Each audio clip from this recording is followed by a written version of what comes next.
Altus Group's software, data, and advisory services help bring the clarity, perspective, and insights you need to minimize the risk and maximize the value of your investments. Because it's not simply how much data you have, it's how clearly you see it.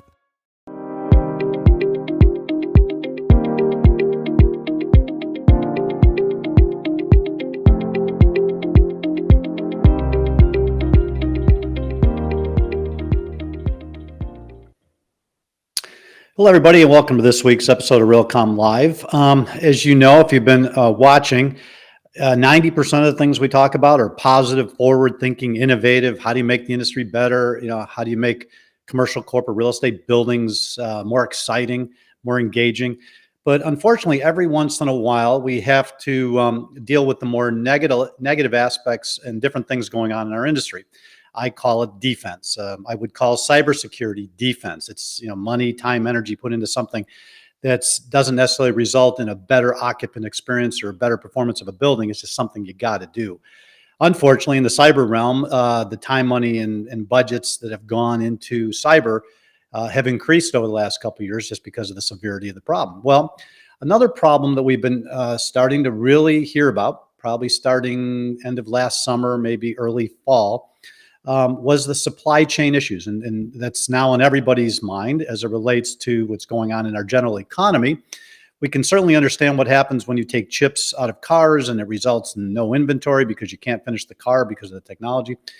But unfortunately, it's impacting the building industry as well. And for those folks who are interested in putting technology into their buildings to make them smarter, more integrated, more interoperable, they need some hardware, they need some software. And specifically on the hardware side, we are being impacted by the supply chain. When I first heard about this, some of the numbers just astounded me to the point where we actually had this discussion in our opening general session at Realcomm in Scottsdale last year. So it's not getting any better. So I went right back to my domain expert, Richard Newberry, CEO of KMC Controls. And he is here with us today. Why don't we bring Richard on and let's get this conversation started. Richard, how are you? I'm well, thank you. Great to have you. Wish it could be under a different circumstance or a different topic. As I mentioned in the opening, you were on our opening session, general session stage in Scottsdale, and we talked about the supply chain. And obviously not everybody was at that conference. So let's start from the beginning, assuming our audience doesn't know much about you or your company. Why don't you give us a little background of KMC and what you do, and then we're going to get right into the topic at hand, the supply chain. Okay. Well, KMC has been around for 50 years as a manufacturer. We started out manufacturing pneumatics. Today, we are a global company providing smart building solutions that include cloud-based and premise-based software and hardware. And so we're all about connecting your buildings, making them smarter, bringing in analytics, and also a keen focus on indoor air quality, ventilation, and that kind of thing. Okay. So let me use a car analogy. So if we go back, let's say to the 70s, muscle cars, right? You lift up that hood, you saw an engine, a carburetor, you had lots of room to work. Now you open up a hood of a car and the average mechanic runs for the door because it's way too complex. And I forgot who coined the phrase, but an automobile is now a computer on wheels. Okay. Yep. Buildings aren't quite there yet, but they're getting there. And I'm assuming that there's some boxes that go into these buildings, your boxes. Tell the audience what that box does, what its purpose is, and then we're going to open the box and see what's inside. Okay. So we make a full range of controls that involve software and hardware, and it basically makes the building smart. You can think of big pieces of equipment, chillers, boilers, units you see on the roof. Well, those need to be controlled. They need smarts, and that's what we provide, is the ability to communicate with those devices, manage and control the environment from an HVAC standpoint, from an indoor air quality standpoint, CO2, occupancy, and we're able to take that data and with our cloud-based solution, bring in analytics to have preventive predictive maintenance, and also be able to save energy, which we've wanted people to focus on for years, but it's it's really one of our key focuses is to help people save energy, optimize the building. So in an average 10-story building that's fairly automated, fairly smart, how many of your boxes will be inside? Oh, I would say you could have 30 to 50. It depends on how the units are laid out. And how much technology you want to interconnect and get onto the network, if you would. Yep. Okay. All right. So now the box, how big? Bread box, toaster? Smaller than a toaster. So this is a board that goes in each of our controls. There's different sizes, but this is the biggest one. And so it's about 8 by 8 inches. Okay. And on that controller card, how many different pieces of technology make up that 100, 200? It looked like there was lots of little pieces. Hundreds. Hundreds. Yeah. Hundreds. And of those hundreds of components that go onto that board, how many are manufactured in the United States? Very few. I would say over 90% are, at least over 90% are outside the United States. So hold that board up again if you could. What percentage of those little devices on that board are manufactured in China? Probably 90%. 90%. You know, right in the middle, there was a big black one. Okay, that's the core. I think you've got a small or a separate example of that. Okay, so why don't you tell me what this is? Well, this is the microprocessor. It's kind of the brains of our product, and it is manufactured by NXP. And unfortunately, all of their manufacturing for this type of component, and you're going to see a lot of these some similar components in automotive. So that's been one of our challenges is automobiles now are so much smarter. They have many, many more of these in an automobile, like you were pointing out. And so that's created demand that they really didn't anticipate. And consequently, that's part of why we have the shortages. That's part of why is. Okay, and indulge me one more time. Hold that board up one more time. Mm-hmm. So this is the box. There's a container around it when it goes into a building. There's 30 or so in an average 10-story building. The brain, that black in the middle, is manufactured in China, and the heart and the liver and everything else that's contained in the body, if you will, is also manufactured in China. Yep.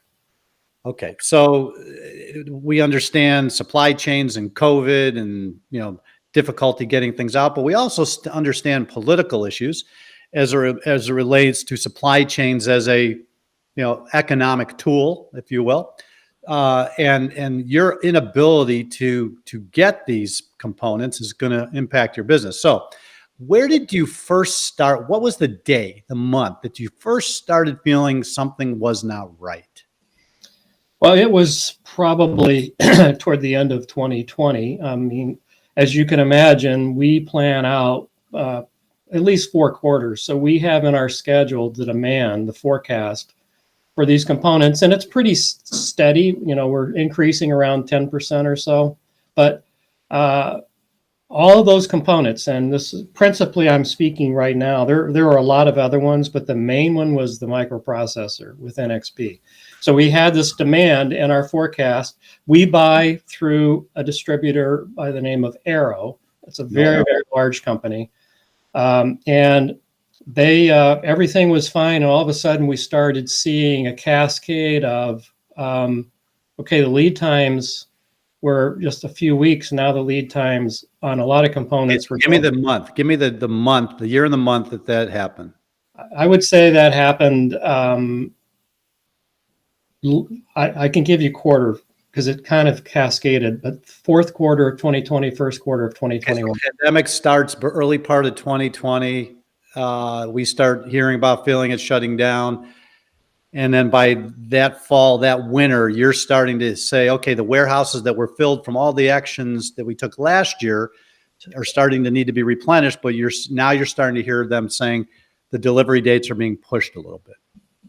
Yeah, and it's kind of started like it was, how the frog in the water, you don't know what's going on. So it started out just a little bit of an extension of lead time, and then before you know it, by the middle of 2021, they were basically, we had a list, a long list of components that went from anywhere from 16 weeks to 99 weeks. And what 99 weeks means, we don't know.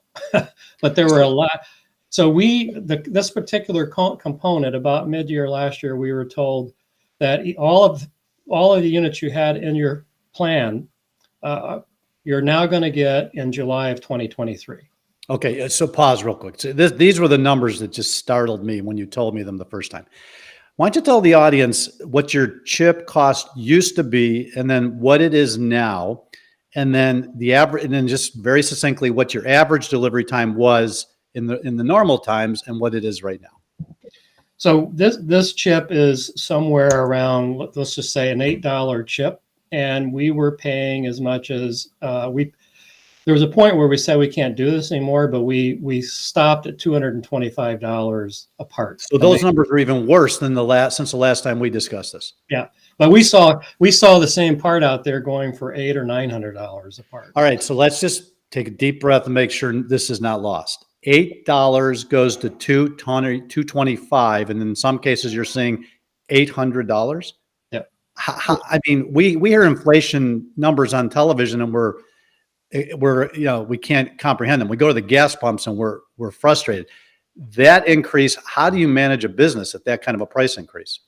Well, and again, understand that what was happening is we weren't paying that price to Arrow, our distributor. They were not. Arrow could not get any of these parts. They were being sold by brokers, and you have to wonder how these brokers got these parts. Right. But that's what happened to us in a lot of ways. So we had to provide a lead time, or to provide for our customers, we had to pay those higher prices. But there was a point where we said we can't digest this anymore. But with the 225, we had to pass on a 30% price increase to our customers, and it was very common in the industry. Our competitors were doing the same. It's called inflation, right? Yeah. Yeah. Right. And it is nothing. Yeah. So the cost is just unbelievable. 8 to 225, just incomprehensible as a business person to figure out how to absorb that in such a short amount of time. But let's talk the second point about the delivery times. I mean, what was the average delivery time from order to receiving in your normal business process? So there's a range on the components, but let's say, to us, it was six weeks to, like I said, 52 weeks. What happened with our customer is we typically had a 5-day delivery, and we were very known for 98% on-time delivery in that 5-day period. We now have a 20 to plus week lead time to our customers. I remember when we were chatting earlier, you said, when you first heard that they said delivery was spring of 2023, I mean, which means maybe not even spring of 2023. At what point do you sit with your team and saying, I think by now you're recognizing we got a real problem. And what were some of the things you've done, to this point, other than the ones you've already mentioned, that you've gotten around this? I mean, buying chips from brokers is one thing, but I mean, any other things that you've done to try to mitigate this? Yeah, so a couple things. One is we found components that had a more reasonable lead time. And we're redesigning our products to use those components. And again, we took the quickest route by redesigning for a different NXP processor that is available. So that's in process right now. The other thing I did is, as CEO, I don't typically get involved with these conversations over the years, but when we got to this point, I made a decision to not necessarily go to the CEO of NXP, but I went to the top guy in the United States that handles the demand, and I just tried to be personal and share the story of what KMC is about, and the fact that we were going to have to shut down if we couldn't figure out how to get some components. And we became buddies Teams buddies, and I stayed in touch with him, and he elevated our demand, our need. And I'm happy to say that next week we are going to be getting enough of these processors to buy us a couple of months. But he's getting these calls from everybody, right? He is. And unfortunately, most people were calling his CEO, and his CEO was then saying, these guys have an issue. Can you help them? I went right to him and didn't go to the CEO. I told him early on, if you think I need to go to your CEO, I will. But how can you help me? And we became kind of friends on Teams, and he elevated the KMC need to the top of his list.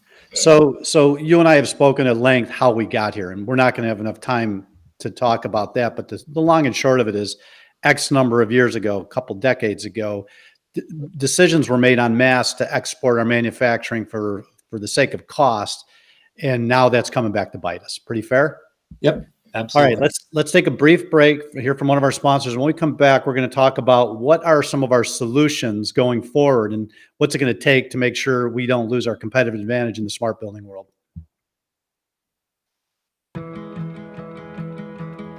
Your company mitigates many types of risk, but there's one critical risk you can't avoid: the networks running your base building systems.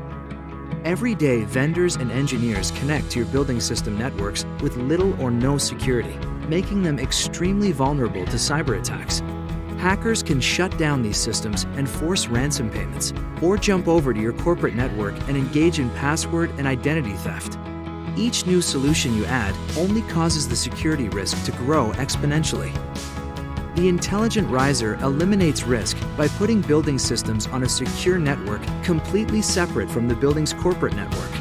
Then, vendors, building engineering, and building management are given secure access to the systems they need, while keeping hackers out. And the network is monitored and maintained 24 hours a day, 7 days a week, 365 days a year, to ensure all building systems are secure, up, and running. All future solutions can now be connected to the Intelligent Riser, saving cabling and implementation CapEx and OpEx. Intelligent Riser, the smart building platform. All right, Richard, before we get into what we need to do, I just want to clarify one thing. What are the suppliers, the distributors, the manufacturers who rely on these overseas manufacturing systems? What are they being told is the reason? Are they being told that it's COVID that's slowing things down? I think it's a combination of COVID and what I mentioned earlier, and that is electric vehicles, cars are becoming computers on wheels. And so the demand for these types of processors and components has multiplied probably 100x. Okay. And I don't want to get political, but one has to wonder, is there any strategic business decisions to kind of make your competition a little less competitive? I mean, if they can't get their supplies, and do you believe at some point this hurts our industry to the point where we can't maintain global competitiveness in the smart building industry because we simply can't get the components? We're definitely there, I believe. We're there. So, Yep. so this is more than COVID and more than normal supply chain issues. This could be a forced competitive disadvantage. Yep. Yep. All right. Well, that's another topic for another show, and we're going to keep pursuing that because I believe that for a while. But the more and more I talk to people who are on the front lines, I'm hearing that could very possibly be true. All right. So here we are. We've saved a lot of money over the last 20 years, outsourcing most of this stuff. And I think many people are realizing, and have for the last 2-3 years, right? We've been hearing the battle cries that we got to bring manufacturing back. Tell us how complicated that is. It's very complicated. It's going to take, in my view, it's going to take a combination of a consortium of businesses and the government. And we need the government to focus this challenge, this manufacturing in America or in friendly places, places that aren't our enemies, whether it's stated or not, where they can provide legislation and money to help us do this. We need, I'm sorry to use this term, but we need a warp speed solution. Yeah, you took the words out of my mouth. I was going to say, so we've seen a warp speed effort as it relates to the vaccines, Yep. where it was an all of country type of crisis and everybody rose up and got it done in unbelievable times. Do you believe that there's enough willpower and focus within our government institutions at this current point in time to accelerate that? I don't think we can survive 2 to 5 years. Okay. And if this gets really nasty, Home Depot and Amazon shelves get emptied quickly. Okay. And so imagine everything from your favorite consumer piece of electronics to that drill that you use to do the work around the house on the weekends. Okay. Yeah. So this is hopefully not just the tip of the iceberg and it's just an anomaly, but assuming the worst, so the question is, are you getting a sense that the right people are listening and actually things are getting done, or is it still just talk? There's still a lot of talk. It's very similar to talk about energy savings over the years. We know buildings are very inefficient. They use way too much energy. If we're really concerned about climate change, there should have been something done about it 15 years ago. Yeah, and when you see that we are trying to buy oil, or by buying oil from Russia, we're trying to buy oil from Venezuela and maybe Iran, when we were independent, right? And we're not willing, as the government's not willing to let us open up and provide our own gas and natural gas and sell it to our partners, versus them having to buy it from Russia. Right. So what we have to have in this combined business government initiative, warp speed initiative, to do something about the manufacturing facility in the United States is going to take passion that I don't see right now. It's going to take determination and intention, and it's going to take money. It's going to take time. We can't reverse 20 years. Money always seems to. I mean, we spend more money on things that are wasteful. And if we just focused a little bit, I think to me, this is my third rodeo on the E of ESG. And everybody says, well, you don't seem like you believe it's going to happen. I said, I'm a little, jaded, because from 20 years of my career, I've been trying to make this happen and it doesn't make any sense. I mean, everybody's screaming about gasoline prices because they have to go to the gas station a couple of times a week. Everybody knows, at least in our industry, that we're the worst contributor to the energy crisis. 40 to 45% of the buildings are using energy. I was in cities last week, that were virtually empty, and yet every light in every building. I almost took pictures and started to call out some of these people who are ESG warriors, and yet they leave their lights on, their 100-story or 50-story corporate towers on all night, going back to an electric or a plant that uses either natural gas, in some cases diesel and coal. So you're right, but let's get back to the topic at hand. We're going to try our best to organize informally. We don't, that's not what we do. But the people like you at Realcomm and IBCon this June, we're going to provide an environment where the people like you can sit down in a room off to the side and not just have it be one company, but a consortium of companies that figures out how do we get manufacturing back to this country that is specific to the smart building components we need to put into these buildings, to turn off the lights automatically so we don't have to waste energy. And if it has to go through the ESG lens, so be it. But I am hoping, and I think you're willing to help take that lead, since you're on the ground floor of this problem, and sit in a room and see if we can't get some people. And that's the exact same way the Real Estate Cyber Consortium got started 5 years ago. 2 passionate guys in a room, Don Goldstein, Charles Myers, and actually 3, Jim Whalen. And those 3 guys got the conversation started, and now we have the Real Estate Cyber Consortium. So, and I think we need to broaden the conversation. It doesn't have to just be in the United States. It can be in Japan, South Korea, Europe. We need to be working with our friends, not our enemies, whether they say they're our enemy or not. Correct. Yeah, exactly. It's time for alignment on common principles. Yep. And P.S. There's a lot of major companies out there that are going to have trouble with that because they have vested interests in those other places. And at some point, we're going to have to figure out what team we're on. Yep, absolutely. And that may not be an easy decision for some. All right. A difficult but necessary conversation. I really appreciate you putting yourself out there. We started at the opening session. We've had various conversations. Now there's, this interview. We're going to do whatever we can to help. Keep me posted, and I'll see you in a couple months. And the conversation will definitely continue on this topic. Thank you, Jim. Look forward to it. All right. Have a great weekend. Be well. Yep. Thanks.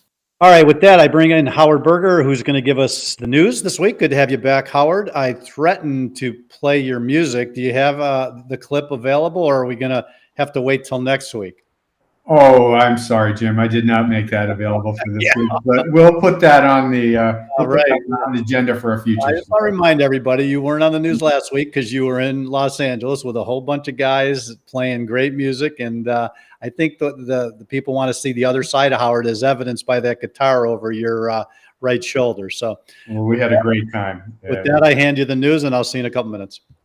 Thanks, Jim, and I want to thank you, Richard. This is such an important conversation that everyone in our country really needs to be aware of. And I'm hoping that we can figure out how to align as a nation and work on eliminating the absolute dependence on essential foreign goods, especially from China. So moving on to the news, I'm going to recap a few stories from the week. So our lead story comes from Kay Sargent. Kay's director of workplace at HOK. And in her article, The Path Forward explores the fundamental question, how do we work going forward? So if organizations are looking to adopt a hybrid work model, which I think most are going to be doing, is it going to be office? Is it going to be hubs, spokes, third places, home environments? And in this article, Kay explores 7 key elements which enable organizations to both be nimble and have workplaces that are functional, effective, and efficient. We do that by, first, ensuring the workplace is someplace where people want to be and create the right levels of energy for them. Number 2, really understand what attracts people to spaces and makes them want to stay.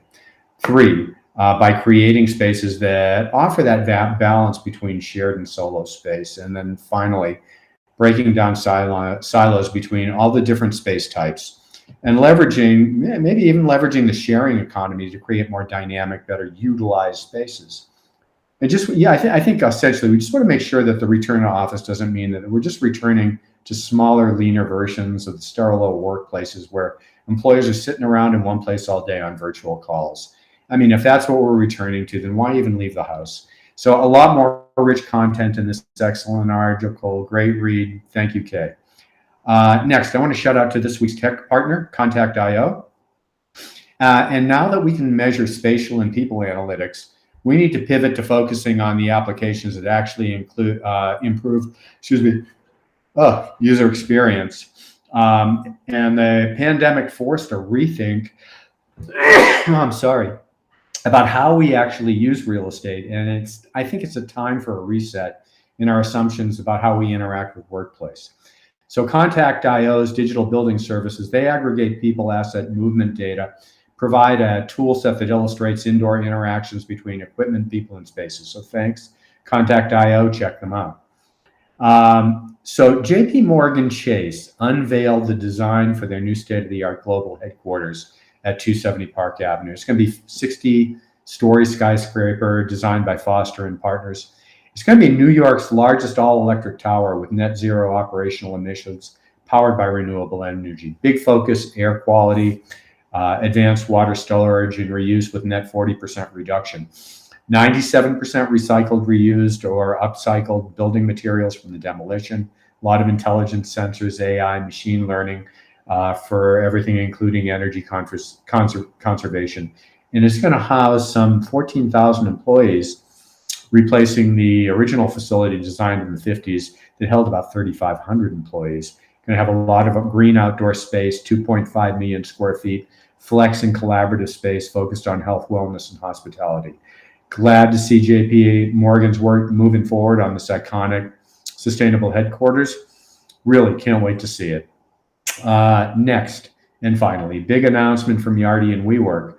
So the co-working company, WeWork, is going to partner with a real estate software maker, Yardi Systems, to develop WeWork Workplace. It's a tool that's going to let companies manage their employees in their office space kind of the same way WeWork does. But it'll handle most of the same tasks like booking conference rooms, coordinating flexible workspace, desk usage, hybrid workers, analyzing which spaces use the most. And it's set to debut this summer. The idea is that employees who don't want to rent from WeWork might choose to pay for software tools, especially given the complex logistics of a workforce that wants to spend some days at the office, some days at home. So great news. And I think that's it for me today. Back to you, Jim.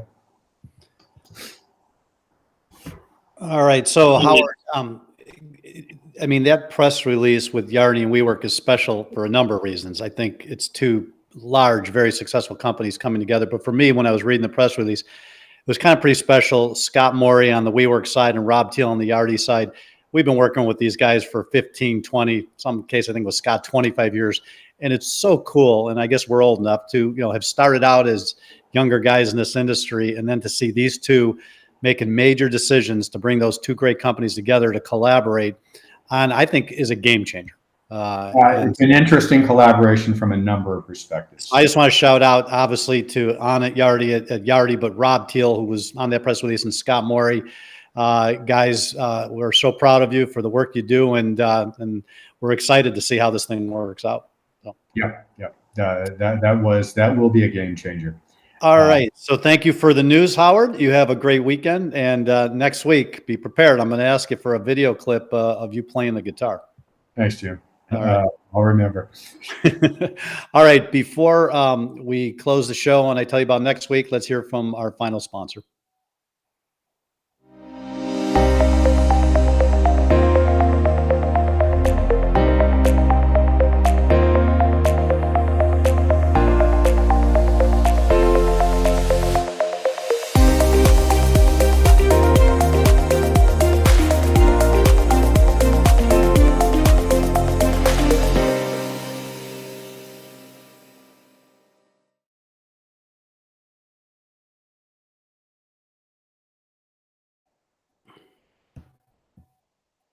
All right. Great show. Like I said in the beginning, a topic that was not necessarily fun, but necessary. So a big shout out to Richard Newberry of KMC for coming on and talking about that. Howard, great job with the news. Thanks to the sponsors. And as far as next week goes, as I mentioned a couple weeks ago, we're trying to do some interesting things with Realcomm Live.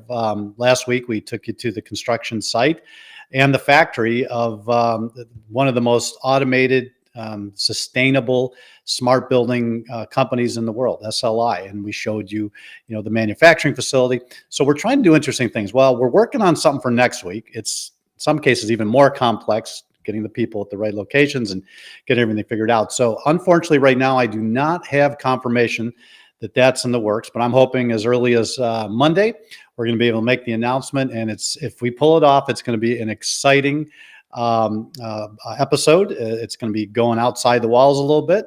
And I think you'll find it very fun and very interesting. So with that, I wish you all a great day. Have a great weekend, and we'll see you next week on Realcomm Live. Be well.